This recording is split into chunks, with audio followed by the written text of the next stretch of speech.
देखो तो नुआ सरकार आसिला परे शिक्षा व्यवस्था रे परिवर्तन आनिबा पाई गत दिन मानकर भी सरकार आसु आसु 16,009 शिक्षक प्रथम पर्याय रे एवं द्वितीय पर्याय रे पाखापाखि आउ 2,000 शिक्षक प्राय 18,000 शिक्षक आमे प्रथम आमे नियुक्ति दे सारी छे।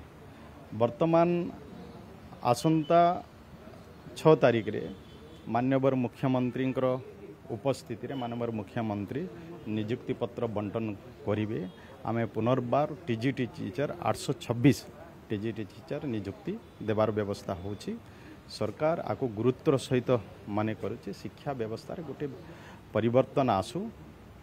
शिक्षक जो अभाव दीर्घ दिन धरिकिना रहितेला तार वैकेंसी फिलअप करबा पई आम सरकार प्रतिबद्ध एवं माननीय मुख्यमंत्री एतिरे कौन व्यतिक्रम न हो शिक्षा व्यवस्था को सुदृढ़ करवा एवं पिला माने केमती गुणात्मक शिक्षा पाई परिवे गोटे परिवर्तन आसीपार शिक्षार विकास रे राज्यर विकास हो पार ये प्रकार मनोवृत्ति रखी माननीय मुख्यमंत्री हर सबु बेले प्रयास करुचंते शिक्षा व्यवस्था को सुदृढ़ करने एवं केंद्र मंत्री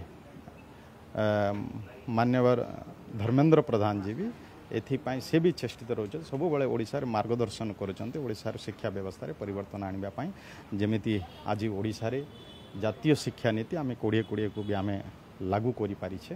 तेणु निश्चय ये जो नियुक्ति प्रक्रिया आम सरकार आसीबा परे ये निरंतर भाव रे जो प्रयास रही है सरकार आ विशेषकर माननीय मुख्यमंत्री जो इच्छा शक्ति रही तेणु निश्चय एथिरे आमे उपकृत हबो एवं आम ओडिशा रे शिक्षा व्यवस्था भी गोटे वैप्लविक परिवर्तन आसी पारिबो।